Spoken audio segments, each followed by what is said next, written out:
Okay, now we've been through all the main components on in the air conditioning system. What we're going to do now is focus on one part of the air conditioning system, and that is the evaporator. Now, the evaporator, the heater core, the fan are all components located within inside the vehicle itself, the cab, or whether it's the car, truck, bus, whatever it might be. Now, all of the air being drawn in through to the fan can be drawn in through either the fresh recirculation or within the vehicle itself. So we can drag air in from the vehicle itself or directly from outside. In doing so, all of that air now passes over the evaporator. So the first part of that system where all of the air passes through is the evaporator. If the air conditioning system is turned on, we know that air conditioning evaporator is going to be cold. So it stands to reason that any moisture contained within the air and it hits something colder than itself is going to, or it's below the condensation temperature, that is going to condense through to the evaporator.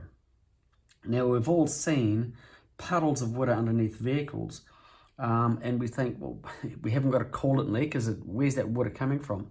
It's coming from the condensed water that was striking this evaporator.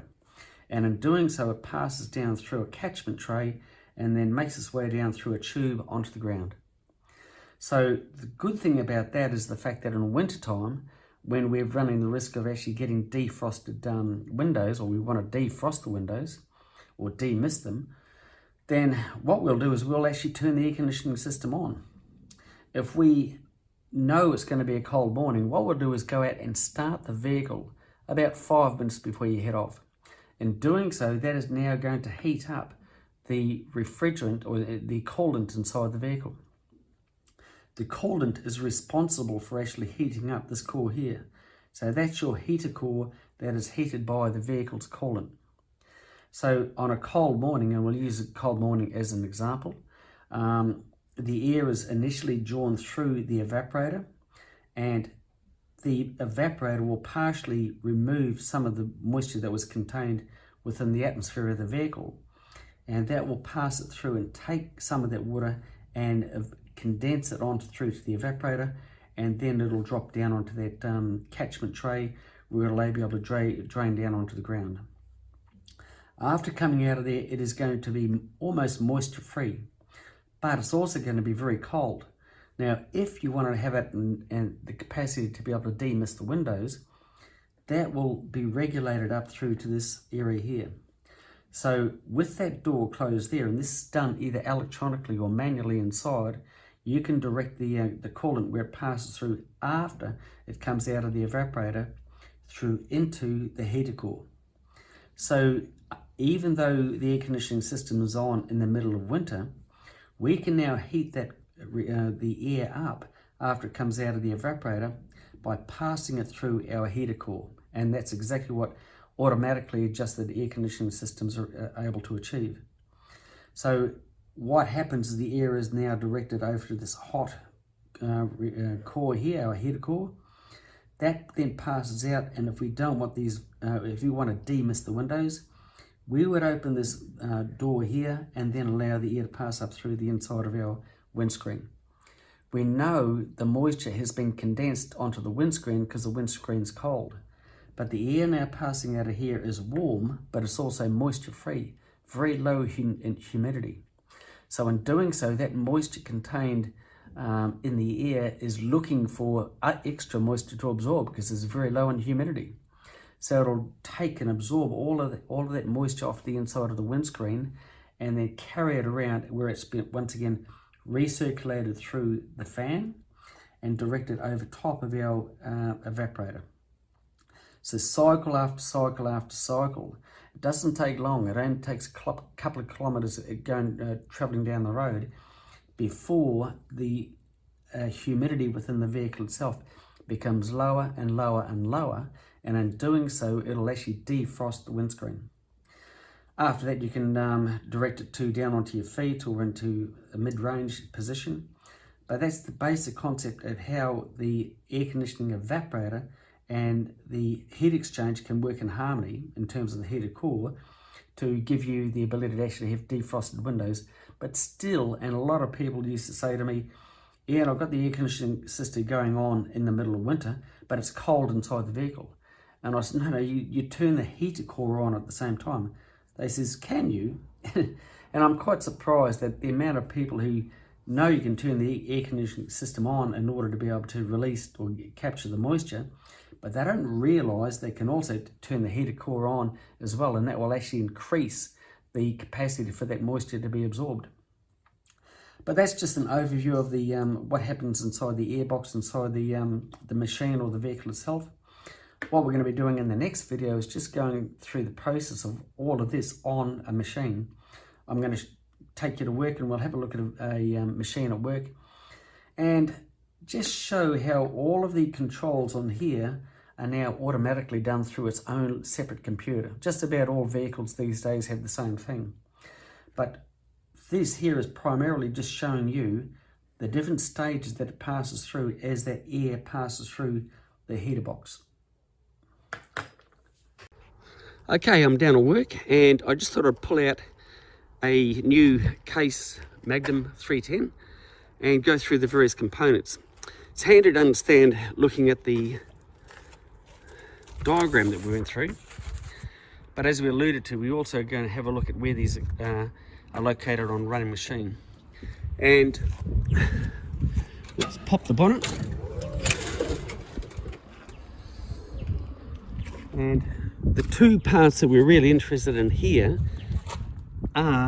is the compressor and also the condenser on the front of the machine. So if we climb up and actually have a look on the side here, we can see our compressor there.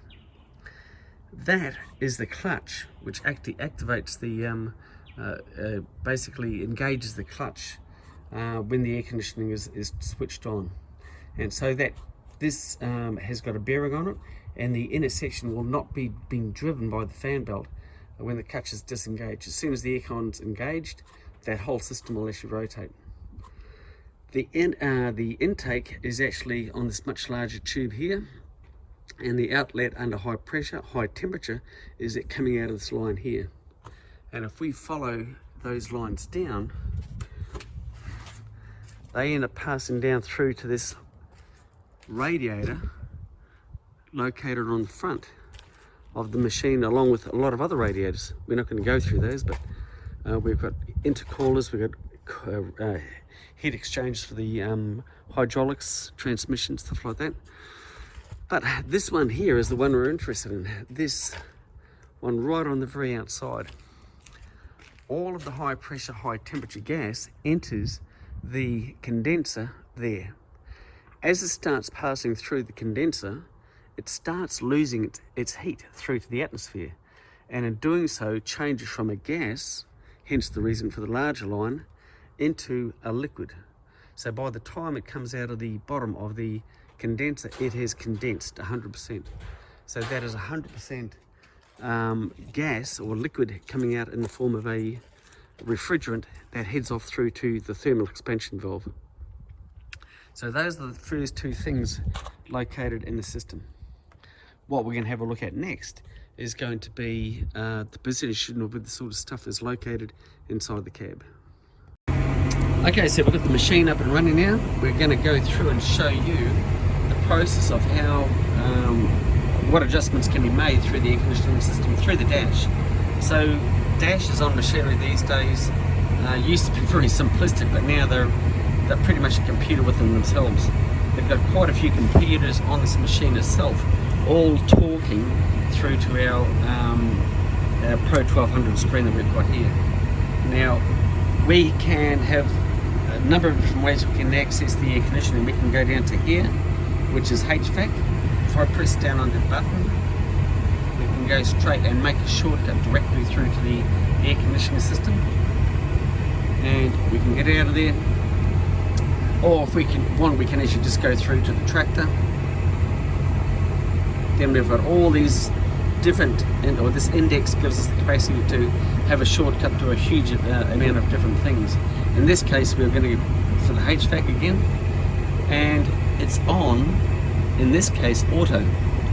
So if we have set the temperature to 22 degrees, so it will automatically engage the heater actuator or the air conditioner, depending on what temperature you nominate.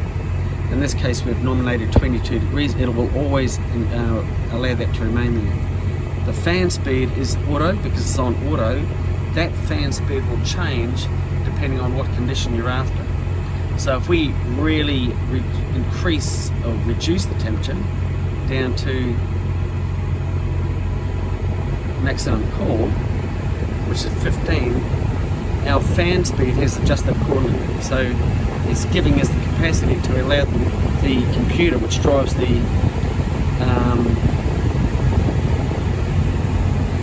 temperatures along with the clutches and everything else, capacity to adjust them automatically.